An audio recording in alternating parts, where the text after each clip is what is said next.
You woke up today already tired. Before the first phone call, before the first problem, before anyone asked anything of you. And somehow, you are still holding it all.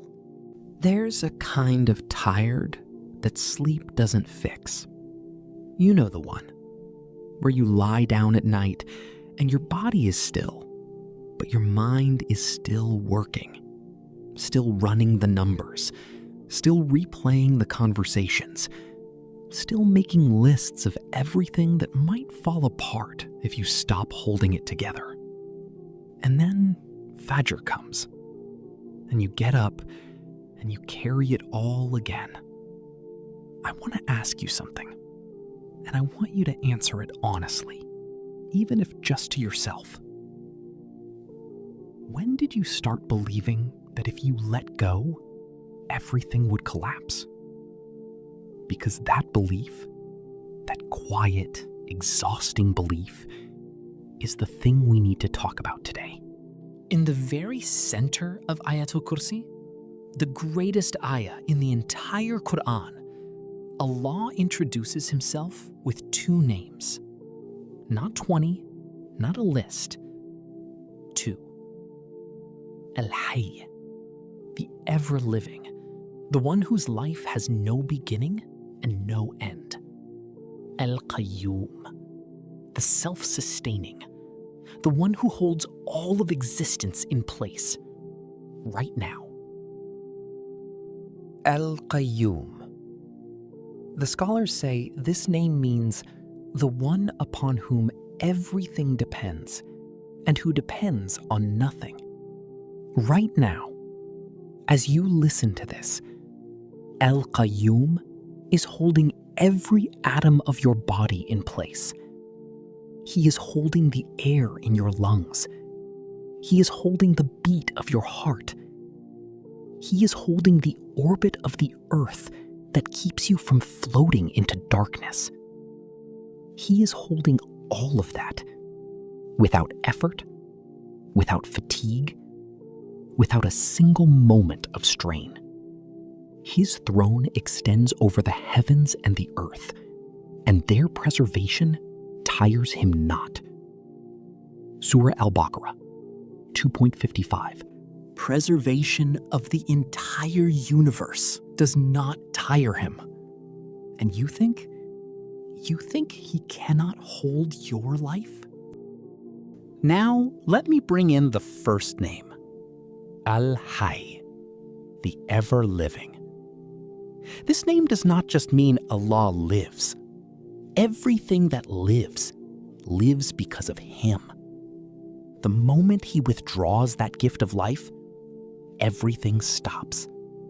Every heartbeat, every breath, every star.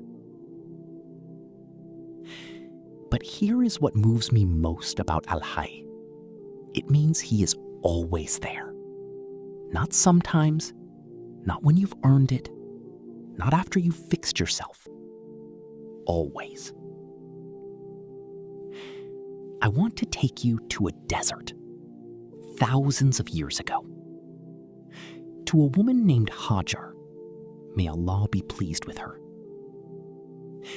Ibrahim, alayhi salam, had left her, not out of cruelty, by the command of Allah. He placed her in a valley where there was no water, no shade, no other human being for as far as the eye could see. She had a baby, and the baby was crying from thirst.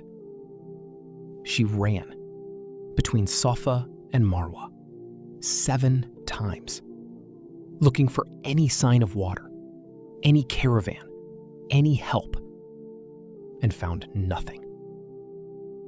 She came back to her baby. And do you know what the narration tells us she did? She did not collapse. She did not curse the desert. She looked at her child, and she could not bear to watch him suffer. So she turned her face away. She had nothing left to give. She had run out of options. She had run out of herself. And that is precisely the moment. Al-Hayy al-Qayyum, the ever-living, the self-sustaining, sent Jibreel. And from beneath the feet of that baby, water came out of the earth. Not when she had a plan, not when she had strength, not when she could see the answer, when she had nothing. So let me say something to you directly. The things you are carrying right now, the finances, the family, the health, the future you can't quite see, the relationship that hangs in the balance, you did not hold any of it. Al-Qayyum was holding it. The whole time. While you were awake, while you were asleep, while you were crying at 3 a.m. thinking it all depended on you. He was holding it. You were never Atlas. You were never meant to carry the sky. The exhaustion you feel is what happens when a human being tries to do the job of Al-Qayyum. Allah. There is no deity except Him, the ever-living, the sustainer of existence. Surah Al-Baqarah 2.255. Opening of Ayatul Kursi. La ilaha illa huwa. There is no God except Him. Which also means there is no sustainer except Him. There is no controller except Him. There is no holder of outcomes except Him. Not you, not your planning, not your worrying. Him. And Al-Hayy, the ever-living, means He is awake when you are not. He is present when you have nothing left. He does not need rest to keep watching over you. He does not get distracted. He does not forget. These two names together, Al-Hayy, Al-Qayyum, are Allah saying to you, I am alive. I am here. I am holding everything you cannot hold. Put it down. The Prophet ﷺ taught us that the greatest name of Allah, the name by which if you call Him, He answers, is Al-Hayy Al-Qayyum. The greatest name of Allah is in these two verses. Allah. There is no deity except Him, the ever-living, the sustainer of existence. Sunan Ibn Majah, Hasan, not a name you earn access to, not a name reserved for the scholars or the pious or those who have never doubted. A name you can call right now, from wherever you are, with whatever you are carrying. So here is what I want to leave you with. Tonight, when the weight comes back, and it will come back, I want you to say these two names. Not as a formula, not as a task to check off, but as a conversation.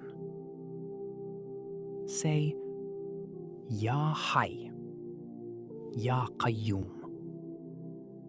O ever-living, O sustainer.